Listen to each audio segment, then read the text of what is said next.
on the British Prime Minister's visit to Nigeria. We know that the Nigerian government and the UK have signed bilateral agreements on defense, security, partnership and economic development. Well, that's it. You have the pictures live showing you the visit of Theresa May's Royal Air Force plane, which just arrived recently, just in a few minutes from now, from Lagos, in Lagos rather. Well, we have right now an international affairs analyst, Alistair, to discuss the impact of May's visit to Nigeria and Africa at large, and he joins us from Abuja. Thank you for your time on the News Hour. So what are your thoughts on what you think this visit will have for Nigeria and, of course, Africa in general? Well, thank you very much for having me on.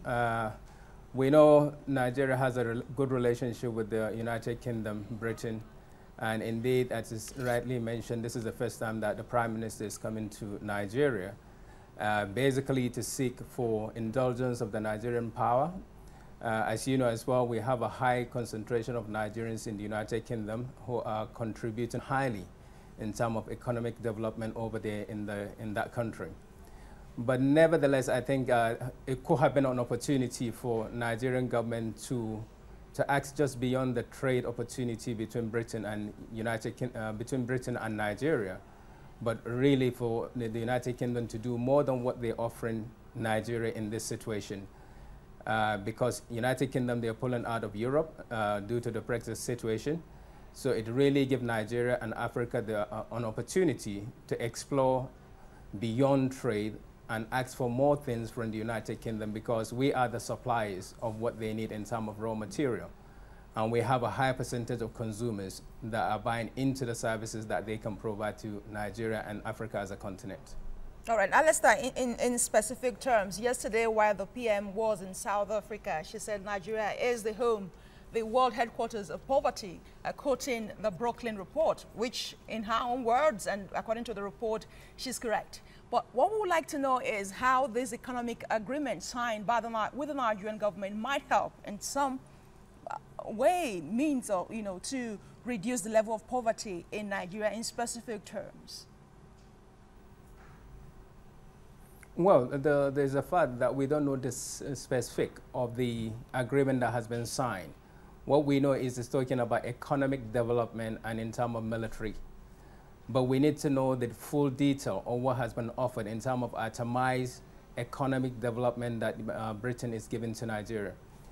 And what she said yesterday is just a narration of what has already been said, that Nigeria definitely has the highest concentration of poor people. But again, it gives Nigeria an opportunity, and it gives this government an opportunity to explore the offers of the services that United Kingdom is offering Nigeria. But I will have gone a little bit further by saying the United Kingdom as well should allow Nigerian diaspora who are in the United Kingdom in top professional industry, maybe in the health sector, in the military or in the forces over there, to allow them to come to Nigeria on sabbatical leave, and for United Kingdom to take care of their salaries so that they don't lose out over there. And the bigger picture is for Nigeria now to explore, based on what has been actually signed in terms of the agreement, to see how we can immediately develop our SMEs, small-scale business leaders, small-scale people in business.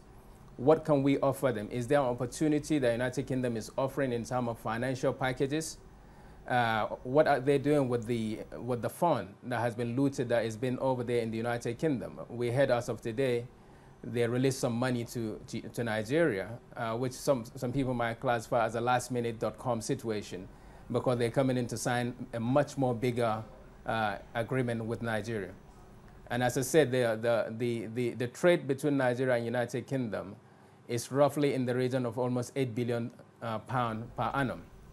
And this is expected to rise to almost £20 billion in the next, maybe actually in the next few years. But this can actually be much more bigger because of the situation of Britain facing in Europe with the Brexit situation. So really, for me, Nigeria is in a good position to negotiate, as we know, with the United Kingdom, even though the agreement was immediately signed within a few hours of her coming to Nigeria, and she's already off to Lagos, and from Lagos she's off to the other, to Kenya.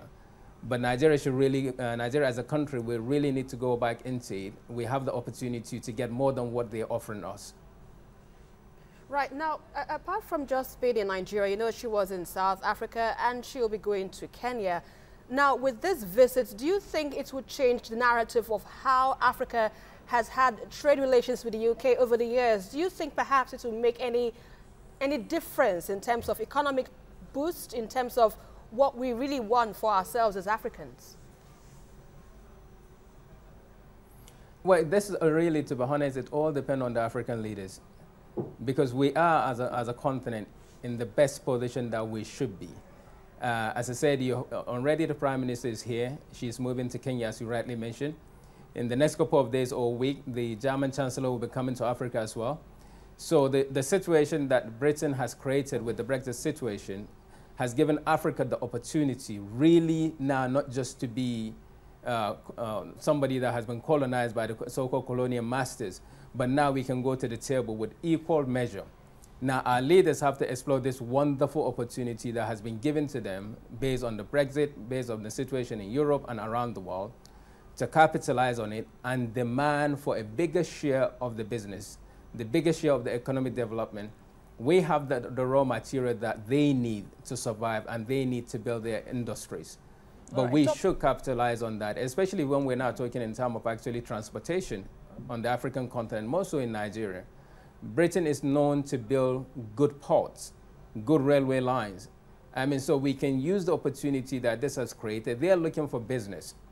We have the capacity, and we definitely need to build our infrastructure on the African continent and in Nigeria.